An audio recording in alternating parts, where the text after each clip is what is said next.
Alors, bien le bonjour à vous aujourd'hui. Aujourd'hui, je vais vous présenter comment on va charger notre traîneau pour notre belle sortie sur le lac Saint-Jean. Donc, comme vous pouvez voir ici, c'est un traîneau que j'ai fabriqué par moi-même. Donc ici, là, on a des systèmes de cordes que j'ai passé tout le tour, des petits anneaux, puis des élastiques qui sont assez simples et maniables pour pouvoir venir attacher notre matériel. Donc, quand on charge notre matériel, c'est très important là, de bien charger le fond de notre traîneau avant de charger le dessus. Parce qu'on veut qu'il soit bien balancé selon le poids.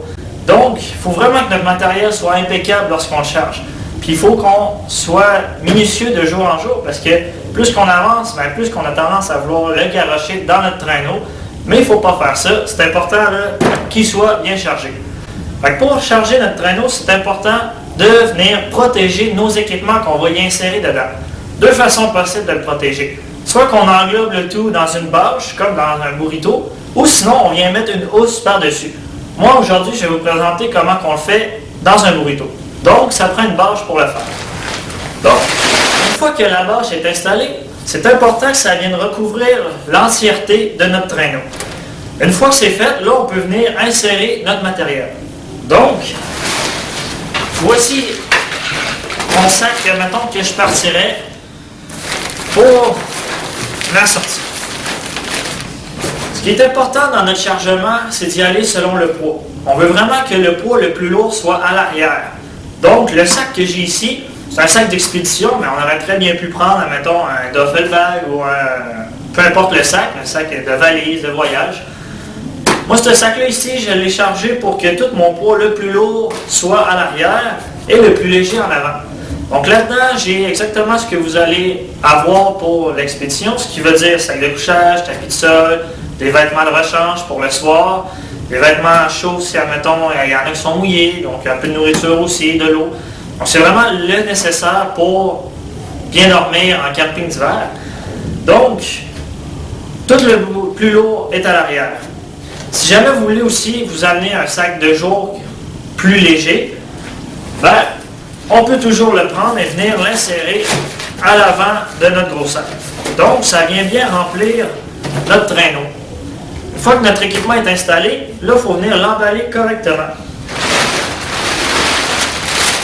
Donc, le principe, c'est vraiment d'empêcher la neige de rentrer dans notre bâche. Donc, il faut vraiment bien l'isoler et bien rentrer la bâche dans les petits trous.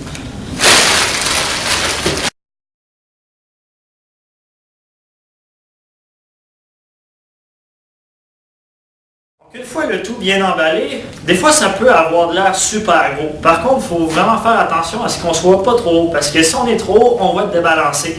Donc là, l'importance d'être quand même à peu près au même niveau du traîneau. Et une fois emballé comme ça, ben, ça va être important de venir attacher la bâche pour pas que la bâche parte au vent. Pour ce faire, il y a plusieurs systèmes. On peut se servir pour venir resserrer le tout et le stabiliser. On peut utiliser des élastiques, on peut utiliser des sangles, la corde, des straps qu'on vient jacker ici. Plusieurs affaires possibles, ça dépend de votre système, comment vous l'installez. Moi, ce que je me suis installé, c'est un système d'élastique comme c'est ici, qu'on vient facilement assembler ensemble. Donc, je les ai insérés au niveau de mes cordes ici, et ça vient vraiment stabiliser le tout. Si vous n'êtes pas sûr, ben vous pouvez même en rajouter des plus petites qui viennent, admettons, comme ça ici, en diagonale. Ce qui vient vraiment stabiliser encore plus mes équipements.